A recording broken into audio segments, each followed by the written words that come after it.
నియోజకవర్గం మాచవరం మండలం పిల్లుట్ల గ్రామంలో ఎలక్షన్స్ సజావుగా ప్రశాంతంగా సాగుతున్నాయి. ఈ క్రమంలో ఉదయం టీవీ ఛానల్తో గ్రామస్తులు మాట్లాడుతూ పిల్లుట్ల గ్రామంలో వైఎస్ఆర్సీపీ 200 నుంచి 300 మెజార్టీ వచ్చే అవకాశం ఉందని, అదేవిధంగా గురజాల నియోజకవర్గంలో కాసు మహేష్ రెడ్డి గెలవడం ఖాయమని ఈ సందర్భంగా గ్రామస్తులు అన్నారు.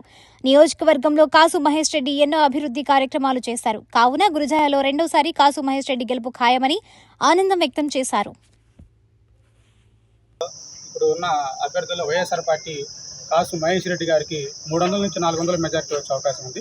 పోలింగ్ కూడా చాలా సజావుగా సాగుతుంది, ప్రశాంతంగా ఉంది, ఎలాంటి గొడవల ఘర్షణకు తావులేదు. ఓటర్లు మాత్రం గట్టిగా వైఎస్ఆర్ పార్టీకే వేసి మళ్ళా జగనన్నని ముఖ్యమంత్రిగా చేసుకొని గురజాల నియోజకవర్గంలో కని విని ఎరగని రీతిలో కాసు మహేష్ రెడ్డి గారు అభివృద్ధి చేసి చూపించాడు. కాబట్టి మళ్ళా మా అందరికి కూడా కాసు మహేష్ రెడ్డి గారి ఎమ్మెల్యేగా కావాలని ఓటర్లందరూ కూడా ప్రశాంతంగా ఫ్యాన్ గుర్తు కొట్టేసి మళ్ళా జగనన్న ముఖ్యమంత్రి చేసుకోబోతున్నారు. జూన్ 4న వైజాగ్లో మన గౌరవనీయులు ఇక్కడ వచ్చేసి కాసు మహేష్ రెడ్డి గారు, వైజాగ్లో వచ్చేసేమో జగన్మోహన్ రెడ్డి గారు ప్రమాణ స్వీకారానికి మేమంతా కూడా సంతోషంగా ఇక్కడ నుంచి బస్సుల రూపంలో, కారుల రూపంలో ఆ ప్రమాణ స్వీకారానికి హాజరవ్వాలని కూడా మేము సిద్ధంగా ఉన్నాం. గెలుపు వైఎస్ఆర్ పార్టీదే.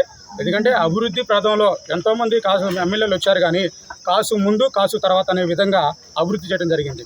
మంచినీళ్ళు సమస్యతోని మనకి ఇక్కడ కృష్ణానది 20 కిలోమీటర్ల దూరంలో ఉన్నా కూడా ఏ ఎమ్మెల్యే కూడా, గతంలో పనిచేసిన ఏ ఎమ్మెల్యే కూడా తాగునీరు అందించిన పాపాన పోల, ప్రజలను పట్టించుకున్న పాపాన పోల. మేము ఏదన్నా చిన్న రోగం వచ్చినా కూడా గుంటూరు పోయే పరిస్థితి. గుంటూరు ఇవాళ మాకు మెడికల్ కాలేజీ, ఒక సంవత్సరంన్నరలో ఆ మెడికల్ కాలేజీ ఉపయోగాలు ఏందో ఈ గురజాల ప్రాంత ప్రజలందరూ కూడా తెలుసుకోబోతున్నారు. బైపాస్ రోడ్ వచ్చేసి టౌన్లో ఉన్నప్పుడు ఎన్నో వాహనాలు 6 దాటితే భారీ వాహనాలు, పారిశుద్ధ కార్మికులు కానీ, పాఠశాలలు కానీ గుద్దితే యాక్సిడెంట్లు, కాలు చేతులపై ప్రాణాలు పోయిన పరిస్థితి ఉంది. కానీ కాసు మహేష్ రెడ్డి గారు వచ్చిన తర్వాత ఇవాళ రోడ్ ఎక్స్టెండ్ చేసి బైపాస్ను కంప్లీట్ చేసి భారీ వాహనాలని పక్కకు మళ్లించడం జరిగింది.